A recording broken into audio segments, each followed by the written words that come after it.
უნდა ვისაუბროთ იმ პროცესებზე, რაც გუშინ წინ ამ დღეებში თბილისის ქუჩებში განვითარდა. გუშინ დააკავეს აქტივისტი მეგი დიასამიძე, რომელსაც ედავებიან კახი კალაძის ბანერის დაზიანებას. და ამის გამო მას ემუქრება ამ რეჟიმის პირობებში 3 წლამდე ციხე, როცა რეალურად ერთი ეს ბანერიც უკანონოდ იყო იქ გამოკრული სპეციალური ნებართვა. საჭირო როცა ასეთი ბანერი უნდა გამოაკრა. პირიქით ჯარიმა ეკუთვნის კალაძის შტაბს ამის გამო. მეორე, ესეთ საკითხები რეგულირდება საარჩევნო კოდექსით, რომელიც ითვალისწინებს მხოლოდ და მხოლოდ ჯარიმას, მაგრამ რეჟიმმა მოინდომა, რომ ახლა სამაგალითოდ გამოარჩიოს ეს ახალგაზრდა ქალი და დასაჯოს იმისთვის, რაც მან ვითომ გააკეთა. ჩვენ ამ თემაზე და მთლიანად პროტესტზე ვისაუბრებთ გადაცემის ამ ბლოკში. ჩვენთან ერთად არიან ნელი დიასამიძე, მეგი დიასამიძის და გიორგი რომელაშვილი, მეგი დიასამიძის მეგობარი, აქტივისტები ორივე. ასევე შემოგვერთება ბიძო ხერხეულიძე, ასევე ამ აქციების ერთ-ერთი აქტიური მონაწილე. ნელი, რომ მოგვიყვეთ დაკავების გარემოებები. ეს ყველაფერი მოხდა ბათუმში, ხო? სახლში მოვიდნენ, რა პირობებში დააკავეს მეგი? მოკლედ თავიდან დავიწყებ იმით, რომ ეს დაკავება იყო სრულიად უკანონო და უსამართლო. რაც შეეხება თვითონ დაკავების მომენტს, დაახლოებით ალბათ 8-9 საათის განმავლობაში არ ვიცოდით სად იყო, ვერ ვუკავშირდებოდით, უბრალოდ ვიცით, რომ ბათუმში მიდიოდა. თუმცა ბოლოს როცა უკვე ვერც მე და ვერც მეგობრები ვერ ვუკავშირდებოდით, უკვე ეჭვი გაგვიჩნდა, რომ შესაძლოა აყვანილი ყოფილიყო პოლიციის მიერ. და როგორც ჩანს, როცა აიყვანეს, დარეკვის უფლებასაც არ აძლევდნენ არც ადვოკატებთან, არც ოჯახის წევრებთან. და როგორც მეგიყვება, გუშინ როცა ჩამოიყვანეს უკვე ზაჰესის იზოლატორში და ადვოკატებთან გასაუბრების შემდეგ, ეს ქრონოლოგიურად რომ მოგიყვეთ, როცა მიდიოდა დაკავება მოხდა ლანჩხუთში, ესეთი გარემოება იყო იმ მარშრუტით, რითიც მიდიოდა, თითქოს ეს მარშრუტი გაფუჭდა, ეს ხალხი გადასხეს მეორე მარშრუტში, ეს მძღოლი დაახლოებით ალბათ რაღაც 10 წუთში ძალიან ხშირად აჩერებდა. შემდეგ საპატრულო პოლიციამ გააჩერა ალბათ სრულიად უმიზეზოდ მარშრუტის მძღოლი და რაზე ეჭხვეოდნენ თვითონაც არ იცოდნენ და სწორედ ამ მომენტში მივიდნენ მეგისთან, რომელიც გამიზნულად მეორე მარშრუტში გადასმის შემდეგ დასვეს წინ. და როცა მეგის მივახლოვდნენ, პირველ რიგში რაც გააკეთეს იყო, რომ ტელეფონი წაართვეს, შემდეგ ჩამოიყვანეს მანქანიდან და თუმცა ის სპეცოპერაცია ჩაატარეს. ახლა თქვენ რაც აღწერთ, ეს არის, რა ვიცი, გამოყვეს ამხელა რესურსი. ანუ ამ მარშრუტკას აედევნენ მანქანები, ჩართეს ლანჩხუთის პოლიცია, საპატრულო, ახალ მარშრუტკაში გადასვეს, ანუ რაღაცა წარმოუდგენელ რაღაცას ვისმენთ, რისთვის ჩაატარეს ეს ამხელა სპეცოპერაცია. კი, თვითონ მეგიმაც ეგ აღნიშნა ადვოკატებთან გასაუბრების დროს, რომ დაახლოებით 10 მანქანა იყო და ალბათ 30-მდე პოლიციელი, ან შეიძლება კიდე მეტიც ყოფილიყო, ესე ამბობს თვითონ. ხო, ნამდვილად აღსანიშნავი ამბავია ეს ყველაფერი. მე რა მოხდა? ანუ ბათუმში ჩაიყვანეს?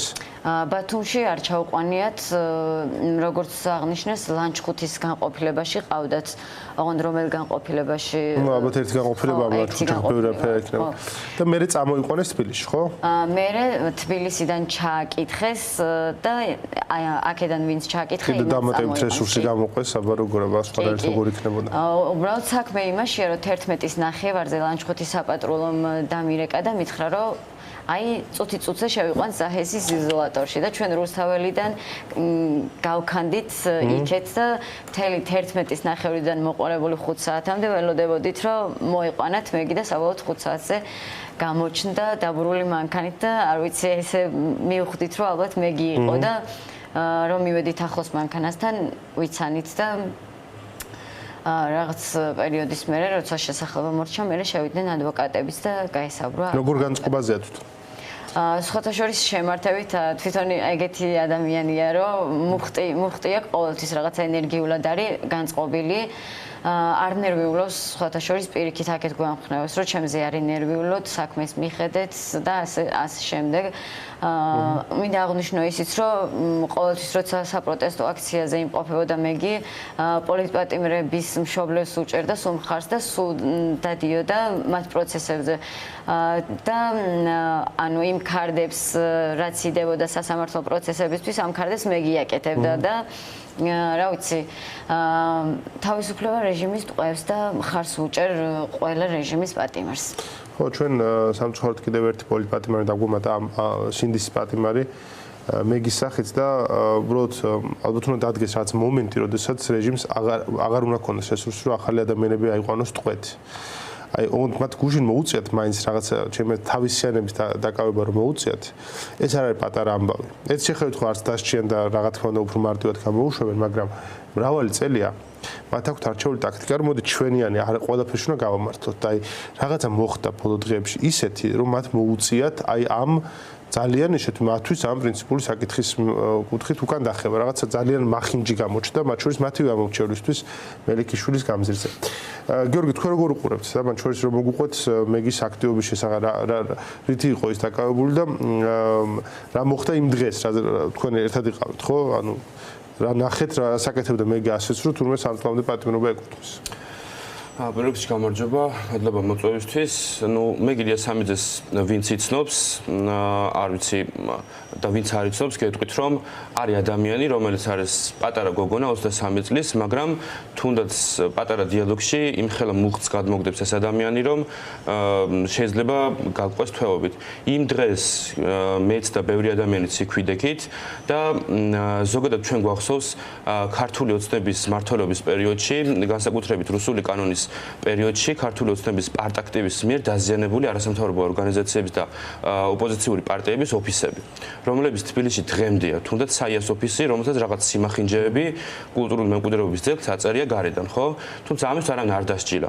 და თუ ოდესმე სტენსილის გამო ვინმე დასჯილა, მაქსიმალური სასჯელი იყო ადმინისტრაციული ჯარიმა. ადმინისტრაციული პატიმრობაც კი არ გამოუყენებიათ, არათუ სისხლის სამართლის დანაშაული და ეს რაღაც განსაკუთრებული სპეცოპერაცია.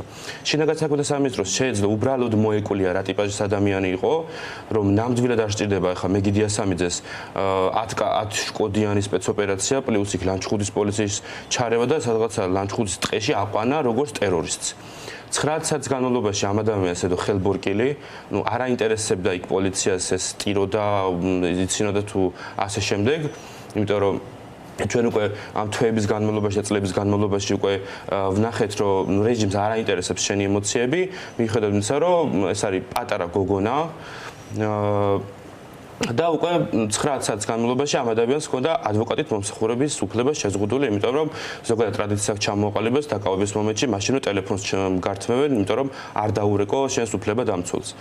რათა შემდეგ თან ტელეფონი წტომა უნდათ რაღაცა ტიპის კომუნიკაცია. რა თქმა უნდა, რა ხდება? მათ წარმოგდგენთ რაღაც დიდი სტრუქტურები არსებობს, რომლებიც მათ წინააღმდეგ გადატრიალებას ახდენს. მათ იცოდნენ განსაკუთრებით რომ მეგი აქტიური მოქალაქეა, სასამართლო პროცესებს ესწრება, როგორც ნელი აღნიშნა, ის სასამართლო პროცესების ქარდები, ანუ მომავალ სასამართლო პროცესები, რაც მომავალში იქნება, აკეთებდა ხოლმე მეგი და მხარს უჭერდა პოლიტპატიმრების მშობლებს.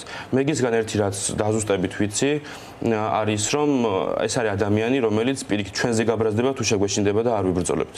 რაც რეჟიმს უნდა რომ შეგვშინებოდა. თავისთავად კახი კალადაძეც რამდენს ამბობს, არა, ესე იგი ახალგაზრდა ქალი უნდა წავიდეს ციხეში მისი ბანერის დაზიანების გამო. და ის ამას ხელს მოაწერს, ანუ ბანერიც რომელიც ნახევარსაათში გაწმინდეს. რა თქმა უნდა, ნახევარსაათში გაწმინდეს, საერთოდ რაზე ვლაპარაკობთ, ხო, ამ კუთხით ბანერის დაზიანება ყოფილა თურმე ამ ქვეყანაში პრობლემა. მოდი ბიძო ხერხეულიძე შემოგვერთა, ახლა ბიძო გამარჯობა. მოგესალმებით, დიდი მადლობა მოწვევს. ცოტა მზეც გამოვიდა მგონი, ხო, თორემ ის ისეთ დილა იყო, რომ ჩამოიქცა ყველაფერი. ბიძო როგორ უყურებ? აი ჩვენ ახლა საუბრობდით მეგის დაკავებაზე, სპეცოპერაცია ჩაატარეს, მაგრამ ბოლო დღე მოიტანა რაღაც ცვლილება. ცვლილება იგრძნობა პროტესტის მუხტში, შინაარსში, აქტივობაში, ტემპში. როგორ უყურებ ამ ცვლილებას ახლა შენ? მოგესალმებით კიდევ ერთხელ. თავისუფლება ყველა პოლიტპატიმარს, ახალი პოლიტპატიმარს მეგის სახით და ყველანი მალე თავისუფლებაზე იქნებიან ეჭვით სანაპიროები. ირაკლი, მე რაღაც შენასაც ამბობ გამოცოცხლებასთან დაკავშირებით, ზუსტად იმ დღეებში ჩემს თვალწინ მოხდა ეს ყველაფერი, როცა მელიქიშვილზე ჩვენ გადავკეტეთ პირველად ქუჩა. პირველ დღეს გახსოვთ ვერ მოხერხდა, მეორე დღეს გადავკეტეთ ჩვენ ქუჩა. ამათ წარმოდგენაში ჰქონდათ ნორმალიზება ერთვიანი არ ყოფილიყო არავითარი დაძაბულება, რომ რამენაირად ეს ადგილობრივი არჩევნები ლამაზად ჩატარებულიყო. ორი ოპოზიციური პარტია შეითრიეს რაღაცნაირად. ანტურაჟი შექმნეს და მიდიოდა ყველაფერი წყნარად დაგეგმოთ. ამასობაში ალბათ ფილმებს იღებენ, როგორ ვაპირებთ გადატრიალებების მომზადებას ხალხი, როგორ იკრიბებიან, მაგრამ ეს ყველაფერი უნდა და 4 ოქტომბრის მერე. თუ გახსოვთ ტრამპზე მიწერილი ივანიშვილის ბოლო წერილი, ყაველაშვილის სახელით, რომ მე-5 ჯერ აპირებს deep state არჩევნების მერე იმას გადატრიალებას და ემზადებოდნენ, მოკლედ ყველაფერი აწყობილიყო 4-ის შემდეგ. მაგრამ მოხდა გასცნობილი გამოთქმა რომ მისი უდიდებულება შემთხვევითობა, ხო? ერთ დღესაც 8 თვეა ჩვენი გდავდივართ, ჩვენი ქალაქი არის ჩვენი, ოპოზიციურად განწყობილი ხალხის, ქალაქის, ქვეყანას და ყველაფერი ჩვენი და მოვდიოდი და დავინახეთ შუა ქალაქში კალაძის ბანერი, რომელიც არაფერ შუაში არ არის, არც თბილისს წარმოადგენს, არაფერს გავუჩერდით უბრალოდ კულტურულად გავაპროტესტეთ და გავაგზავნეთ გზა. და მანდ მოხდა აჭერა, რომ დავიჩაგრეთ, მთელი ღამე ფიქრობდნენ სისუსტეს ხوارო ჩვენთან არ უნდათ რო ისა და მეორე დღეს ეგრეთ წოდებული აბაროტი გააკეთეს, ოღონდ ცემეს გოგოები. ეგეთ მაკაჩიხლაძეც კისერი რომ მოტეხეს პირდაპირ ეთერში, კაი აქ ნახეთ, სახეს მაინც ფაროდნენ ის ნაბიჭურები ვინც იყვნენ, მაგრამ ეხლა პირდაპირ გამოუშვეს და ქალი აბაროტი, აი როგორც ეგენი ხო როგორ მაგათ ხო ედვაიზ რჩეულად ძველ ბიჭურში ხო ის პუტკონა გაზული ბიჭები რა ქვია, დიტო სამხარაძე, ლუირო იყო ჩვენ ბავშვობაში გახსოვს ესა, ეგ არის ოღონდ პისტოლეტი იარაღი რა. ძალიან საყვარელი. ხო, მაგრამ ლუირო აი ძალაუფლე, აბაროტებული ლუი რაღაც მაგდაგვარი და ეგ ყავთ ეს რჩეულად წარმოიდგინეთ და რა თქმა უნდა ეგეთი იაღლიში მოვუდათ და მოვიდათ იაღლიში ირაკლი უსწრაფოდ მოულოდნელად ცემეს ქალები. და მან აირია მთელი მაგათი გეგმა ის ორი პარტიაც ყველა გაუბედურეს საწყლების სადაც რაქნეს დღემდე ვერ ხვდები და აი მისი უდიდებულება შემთხვევითობა არ იყო არავითარი დაგეგმილი რომ ამბობენ რომ რაღაც თარიღებზე რომ მიდიოდა დიდხანს ლაპარაკით ყოველი დღე თარიღი არის ყოველი დღე არის თარიღიც 11 12 13 14 15 4 6 და 7 სანამ რუსული რეჟიმი დემონტაჟირება არ მოხდება. რაზე დგანა, ხო, ქალაქში არავითარი საყრდენი არ აქვს, არც ქვეყანაში. ეხლა ჩემს წინ ვერაზე გახსნეს ქართული ოცნების ისე რა შტაბი. აი ზუსტად უყურე ფანჯრიდან. წამლად ვერ დავინახე ჩემი უბნელი ვერელი ვერც ერთი. სხვა უბნელები მოყავთ ვიღაცები რომ რაღაც მოძრაობა იყო, იმიტომ რომ ბუნებრივად ხარდაჭერი არ ყავთ. ყველა ყავთ ვიღაც ნასეტკები აყვანილი, აი ესეთი ხალხი როგორც გოგოებს ზალადოს და მორჩა პოლიცია და აი ეგეთი წვრილი ვიღაცა არარაობები უწარსულო უმომავლო და დღეს რო რაღაცი ცხოვრობს. იმხელა არევა მოხდა მათში რომ 4 ოქტომბრამდე ვეღარც კარგად არ გამოჩნდნენ და აი ამაზეც რო ვილაპარაკოთ თავისიანების დაჭერა რომ მოუწევთ. აი მაგაზე ირაკლი ზუსტად აი ეს ხალხი გავაფრთხილო ვინც აი ამ როგორ არ მინდა ტელევიზიაში სიტყვები ვიხმარო ვინც არიან ნაბიჭურებს მოუწოდებ ამ ნაბიჭურებს მინდა მივმართო რომ იყო 100 ჯერ გაზომეთ და ერთხელ გაჭერთ სანამ ეგეთ რაღაცას ხელმო ხო ნახეთ როგორ დაიჭერეს თქვენი პაძელნიკი და წარმოიდგინეთ ტიტოშკა ორი ტიტოშკა იყო ერთი აქტიური ასევე რა და რო დაიჭირეს მეორე დღეს მაგის მეგობარი Facebook-ზე გუშინ გოგო რუსთავის მეგობარი გოგონა რუსთავის მანახეთ იმას გაშიარებული როგორ დაიჭერეს ის თვითონ სამართალმა იზეიმა ანუ რაღაც სრული სიგიჟესთან გვაქვს საქმე და დაჭერა იმიტომ მოუწიათ რომ იმდენად შემაძრწუნებელი იყო თელი ქვეყნისთვის ეს რაც მოვიდათ ეს იაღლი ამიტომ მაგეთი სტილი იყო უბრალოდ მასკები ჩვებოდნენ აქამდე და მაგ დღეს უმასკოთნეს ან იმ გუშინ წინ რა იყო შიგნით შეკეტილები კუკლოს კლანელები თავზე ჩამოცმული ანუ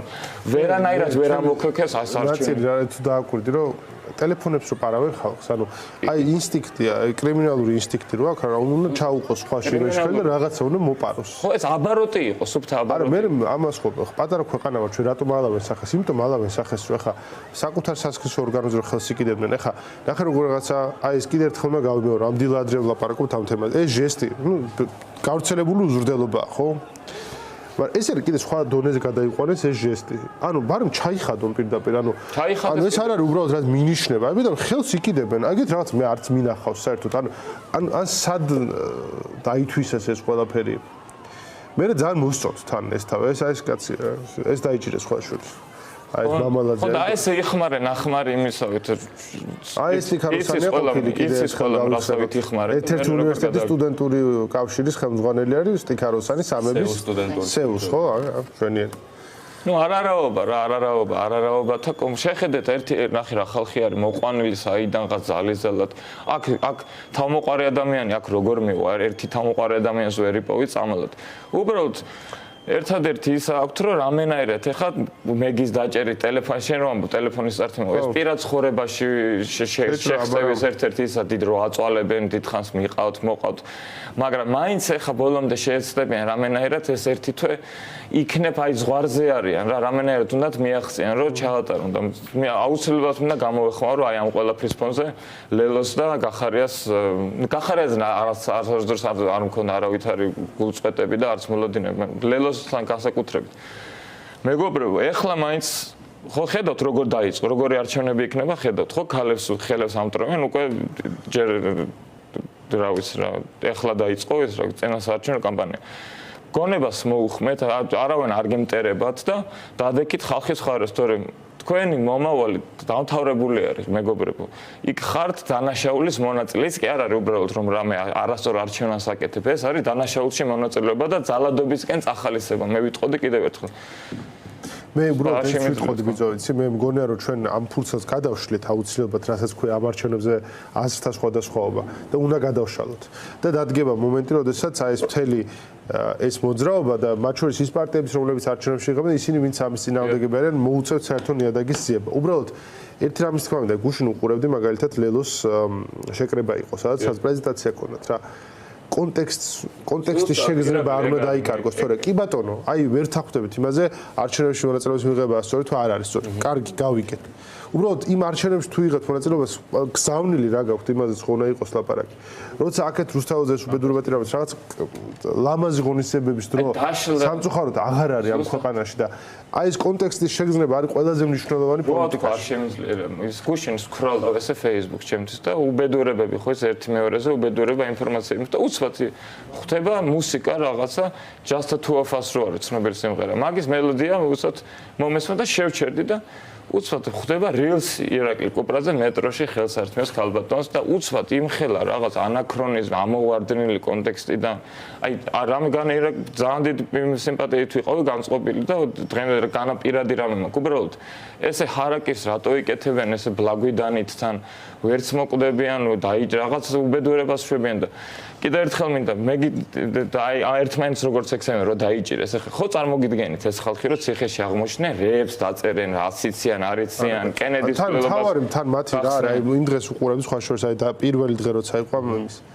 იქიდან ადამიანებს არ გიშინია აი ყველას ცაცლა კითხავთ ვერ იჯერებენ რომ ადამიანებს არ იშინიათ ანუ მათთვის ეს წარმოუდგენელი მდგომარეობა რომ შენ არ გიშინია შენზე ფიზიკურად ძლიერის შენზე დიდი ძალაუფლების ქონეს ხო არ იშინიათ ამ ხალხს აი ვინც დადის იმ აქციებზე აღარაფრის აღარ იშინია ამ ხალხს ირაკლი ესე დიდი ბადე გადააგდეს დიდი არჩევნები დაჭერილებზე მაქვს საუბარი დიდი ბადე ესე ხო არ იყო რომ ვიღაც კონკრეტულად ვინც მოხვდათ ხელში დიდი ბადე და ერთი კაციც ვერ ნახეს რომელიც ან ტყუილს ეკისრებდა ან სიზასტამობდა ვინმეს ზუსტად ერთი კაციც ვერ ნახეს ეს ხო ნიშნავს რომ ჩვენ კაცის რომელიმე ოჯახის წევრიც კი ან ოჯახის წევრი ანუ რამხელა ეს ხო ნიშნავს რომ ჩვენ დაუმარცხებლები ვართ ეს იყო აი პრეცედენტი ალბათ არ ახსოვს რომ ამდენ კაცში თან ის ხო არ იყო ყველა პოლიტიკურად რაღაც ამ გრადი რაღაც ზოგი ემოციურად მისულ ბავშვების ყველანი ემოციურად მისულები იყვნენ ძირითადად რომელიც სხვა გეგმებით მე მაგალითად ყოველთვის ვიცი რომ ვიღვიძებ ხვალ შეიძლება ციხეში გავიღვიძებ და მზადა ვარ მაგრამ ირაკლი მიმინოშვილმა და ბავშვებმა რავი არ ქონდათ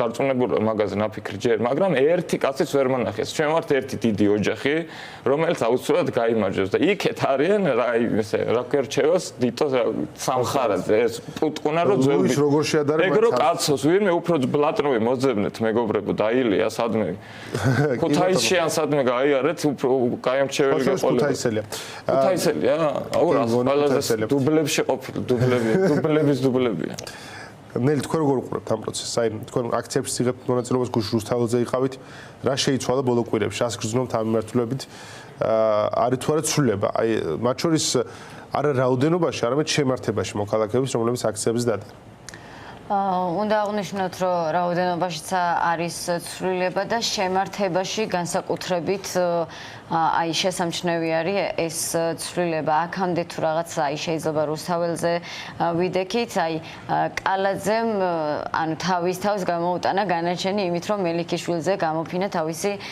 ბანერებით და იქ გააკეთა ოფისი ანუ რა ეგონა რომ ხალხი იქ არ მივიდო და ამას არ ვიცი ჩვეულებრივად ჩავუვლიდით თუ რა იქნებოდა არ ვიცი მაგრამ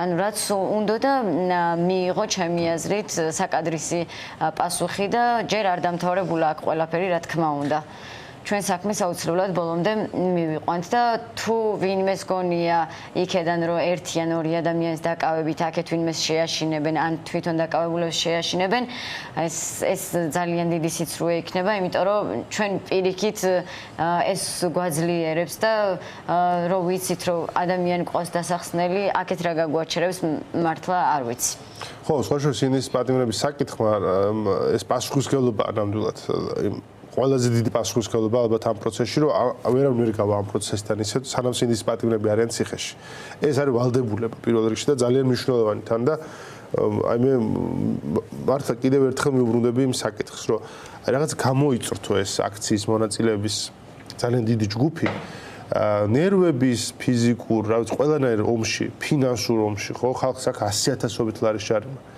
და აღარაფერს აღარ ეშინათ ანუ მის დამარცხება პრაქტიკულად შეუძლებელია ვერაფრით ვერ მოერევი თავისუფლებას ვერ წაართმევ თუნდაც რომ დაიჭირო ხო მეგისაც დაყადაღებული ქონდა ხო ყველაფერი გიორგი თქვენ როგორ უყურებთ აი ბოლო კვირების დინამიკას და მათ შორის მომავალ კვირებსაც რა როგორ უნდა განვითარდეს შენი აზრით კი ბოლო კვირების დინამიკა განსაკუთრებით ისე მელიქიშვილს რო დავუბრუნდეთ როდესაც ის საშინელი ფაქტი მოხდა და მეორე დღეს ხალხი საპასუხოდ შეიკრიბა რომ აი ჩვენ მაშინ შეიძლება წინა დღეს ცოტა ვიყავით მაგრამ შემდეგ უკვე ათასობით ადამიანი გამოვიდა აი ბრაზი ჰაერშივე იგრძნობოდა რომ ეს ხალხი გაბრაზებული იყო იმიტომ რომ ჩვენს ტრადიციებს რო დავუბრუნდეთ ანუ ქალზე აწიეს ხელი ამ ხალხმა და წიხლით შედგნენ ქალებს ხო და გოგოებს და ამ კოცების რაღაცა ნასეტკები და რაღაც პარტაქტივი რო დაიჭირეს ორი კაცი, ნუ ფაქტობრივად ყველამ ვიცით რომ ამ ხალხს სასამართლო ეკნებათ რაღაცა მინიმალურ სასჯელს გამოუტანენ, იმიტომ რომ რაღაც სამართლებრივ ფარგლებში დარჩნენ,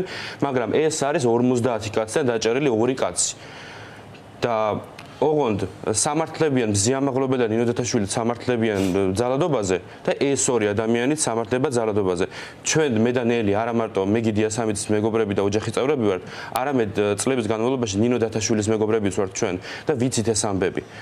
თუნდაც მომავალ კვირებში უკვე მუხტი უკვე კოცებმა ჟარგონი რო თქვა გაიჩალიჩეს ეს მუხტი არჩევნებამდე რომ ის რაც თქვენ ბრძანეთ რომ 4 ოქტომბრის შემდეგ უნდა სხვადასხვა ცირკისა და მასკარადის მოწყობა საერთაშორისო მასშტაბით და ჩვენს წინააღმდეგ თითქოს ჩვენ მკვლელები ქურდები და ასე შემდეგ ვართ არ გამოვიდა და შემთხვევით რაღაცას დააჭერეს და თარიღი გადმოწეს 4 ოქტომბრის აქეთ.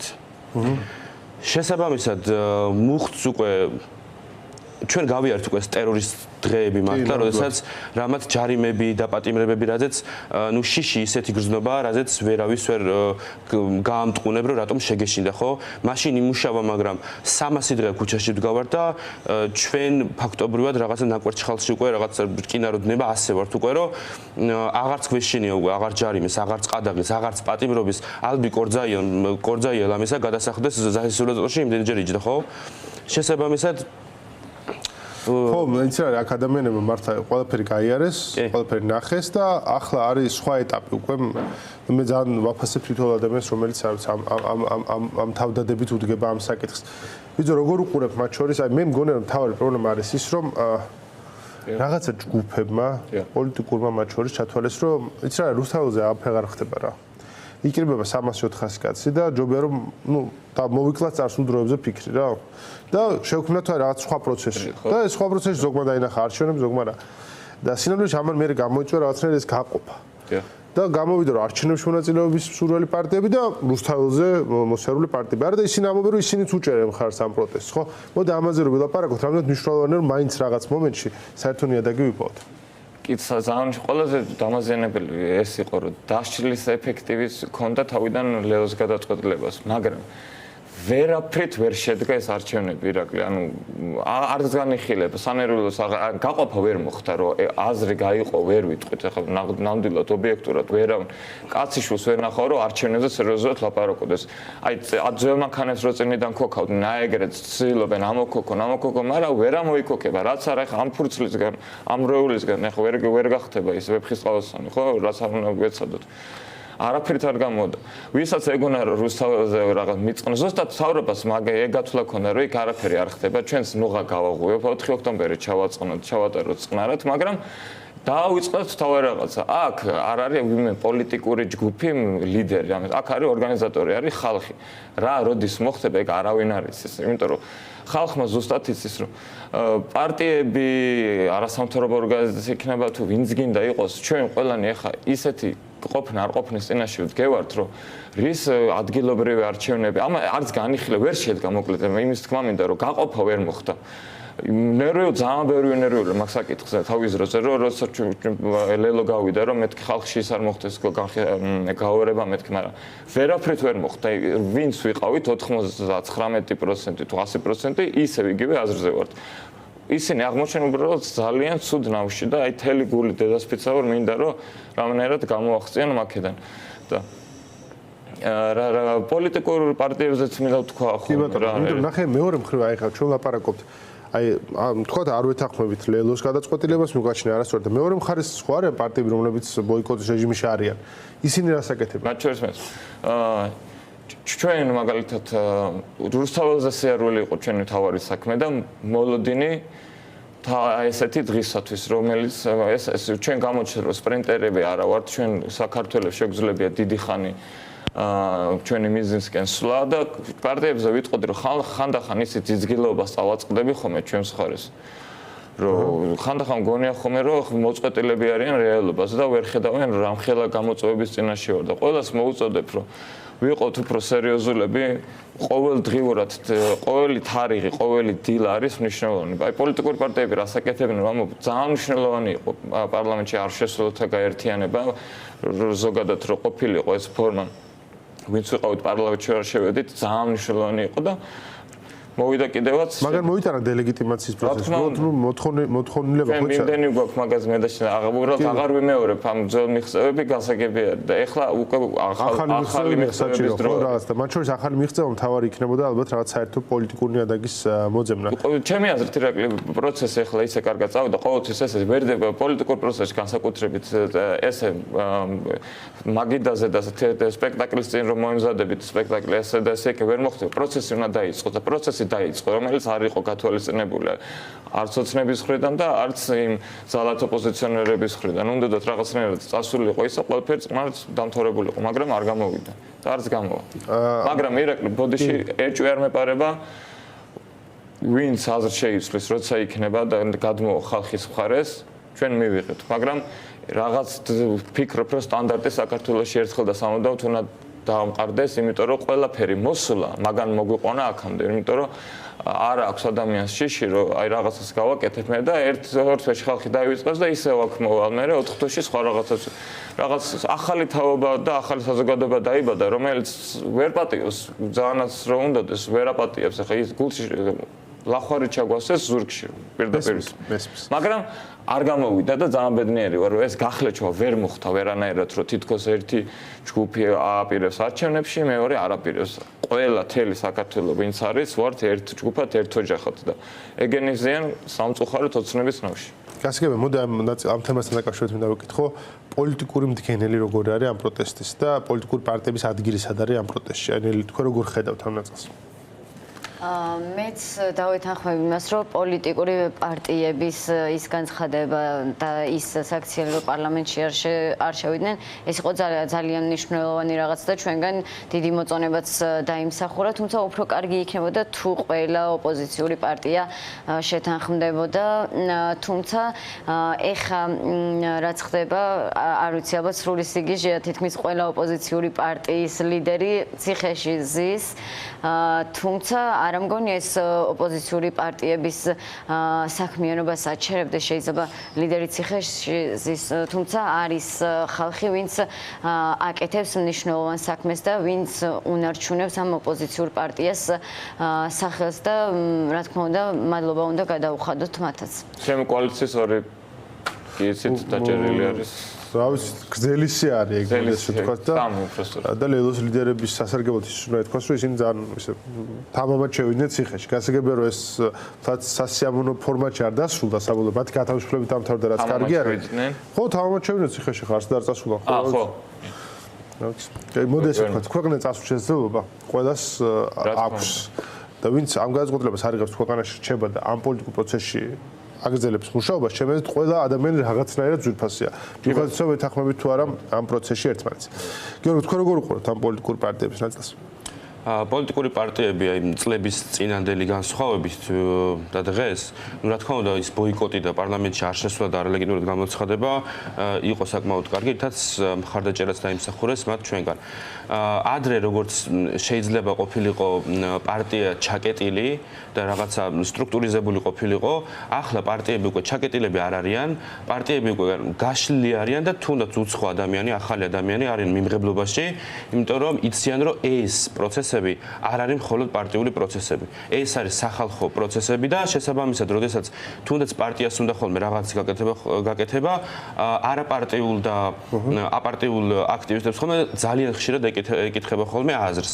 და ამ პერიოდმა ზუსტად ეს მოიტანა კარგი, რომ პოლიტიკური პარტიები უფრო დაუახლოვდნენ ხალხს. ხო, ალბათ ამ მიმართულებით და ბოლოსკენ უნდა წავიდეთ, ბიძო, ამიტომ ამ ნაწილზე გკითხა პოლიტიკური პარტიების დაახლოება და კარის გაღება ადამიანებისათვის. ეს სულ პრობლემაა ჩვენთან.